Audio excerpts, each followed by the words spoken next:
Hey gang, what's going on? Today we are taking a look at some exclusives from CapturedPrey.com. These figures were at the Mega Toy Fan Parts Party that took place, I believe, the same weekend that BotCon took place. And these guys are repaints, or I should say they are shattered glass versions of figures that already exist. Right here in my left hand we've got BBox, and in my right hand we've got Baltmatrix.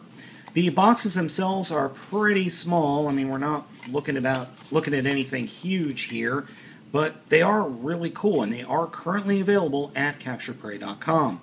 So let's go ahead, open them up, and take a look.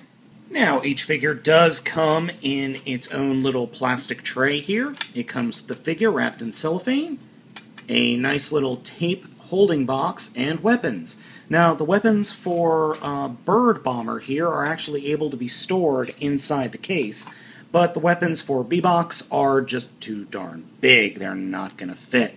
So you kind of have to be a little bit creative with how to get them back in the box. Each individual figure is in tape mode here, as you can see, and they look okay.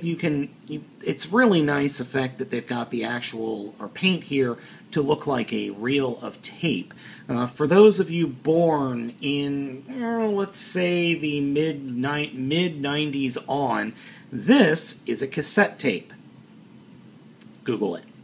And I'm sorry, telling you guys to just Google it really isn't fair. A cassette tape is the primary form of audio distribution that was popular in the, let's say, late 70s, early 80s to mid-90s. They were the popular form of media consumption simply because, well, it was the best thing they had at the time. Then CDs put these guys out of business. Then the MP3 kind of put the CD out of business, even though CDs are still around. And these guys pretty much put the the record out of business. So yeah, technology marches on. So enough of the history lesson. Let's just show you guys what these look like inside their little purple containers, which I greatly appreciate. So here they are in their purple containers. For those of you with a Masterpiece Soundwave, you will notice that these containers are the exact same size as the Cassetticons that come with, or roughly the same size as the Cassetticons that come with Masterpiece Soundwave. Also, the tapes themselves are roughly the same size, though their quality is a little less, I would have to say, but what we have here in the Masterpiece definitely feels like a more higher quality plastic.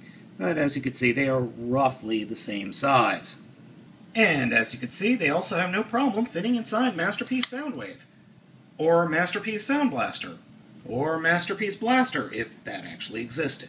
First up for the transformation is BBox. So we're going to take the figure and just take the sides here and pull them away from the figure, so then we can reach in and flip out the figure's feet, like that. And then we can flip the figure feet forward, grab the section that will form the head, and spin his head around, like so, and flip out his fists. And that's pretty much it. Now we can turn his arms so that he's kind of more like a gorilla, and then attach his guns into where you would spin the tape. Oops. Next up is Bird Bomber, and his transformation is just as simple. Reach inside and just pull the halves apart. Take these bits here and fold them down to form the feet. Flip the figure over and fold out the tail, and reach in here and flip out the head, though it is not as totally easy. Sometimes you get it, sometimes you don't. And then come out to the bits you folded out earlier and flip out the wings. And that is just about it. And don't forget to attach the guns as well. While I do like both of these figures, I do have to admit the plastic isn't the best on them. All these ball joints and these swivel joints that are part of their combination sequence really don't feel quite right. I'm not saying that this set is bad at all. In fact, I love the color scheme that we have going here. The bluish purple or navy blue and the red with the grays. The colors work, and the figures are somewhat posable, but as I said, none of the plastic feels all that strong. So you're going to have issues if you get this set. You're going to have issues with just the way the plastic kind of holds together. And good lord, do I pop ball joints on Bird Bomber all the time. But they look good, even though they do feel like they're lacking a little bit of paint schemes. But both figures have painted eyes, which I greatly appreciate. Merging these two guys together is very, very easy. First off, we'll take Bird Bomber, fold up the bird wings, fold up the head, leave the tail out, leave the feet out, take the wings and flip them forward towards the front of the bird, and then just kind of get him stood up and situated, and move his feet, so turn his feet so that you actually have feet, like that. And then you can fold down the tail fin, or tail wing, and then I just like to put the feet out to the side, like that. BBox's transformation is equally as simple. Take the feet and just kind of push them straight out, or you can leave them completely folded up. Doesn't really matter. Take the arms and slide them down towards the gorilla legs, and then the arms will extend like that. And then take the gorilla head and actually disconnect it from the rest of the body. And when you turn it over, you will see that you've already got the head of Boxbomber. And just move the arms in such a way that they are ready to go. And then I like to, just for the heck of it, to fold them down and actually push the gorilla head up and out of the way so you don't have a gorilla hanging off his butt. And then bring these two sections together. And this is what I like to do. I like to take the feet and kind of put them up and off to the side, and then he will drop on and connect to Bird Bomber, like that. Okay, you don't want to do that. I forgot. You want to keep the legs for the Bird Bomber parts pointed down towards the rest of the body. And here we go. And here we have SG Boxbomber. He's a pretty cool little figure. He looks really nifty. Just don't look at him from the back. He doesn't look that great from the back.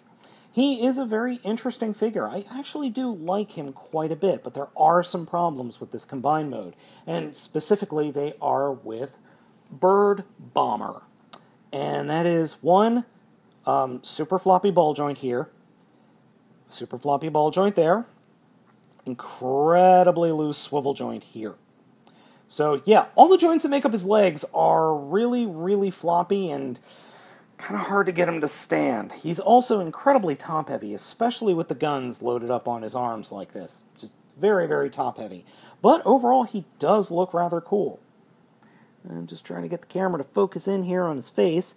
It's a very nifty face. I like it a lot. Even though there's no light piping, it is very kind of prime-ish, or a boxy prime.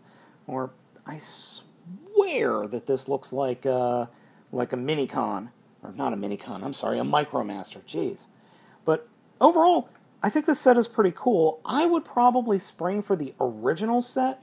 I think that might be just a little bit better, not quality-wise, just I like that color scheme a little bit better, but this one works, and as a SG Decepticon, the color scheme is spot on. So guys, I hope you enjoyed this look at the Captured Prey exclusive BBox and Bird Bomber from Mega Toy Fan Party, and it's worth checking out. I really think so. And I will catch you next time.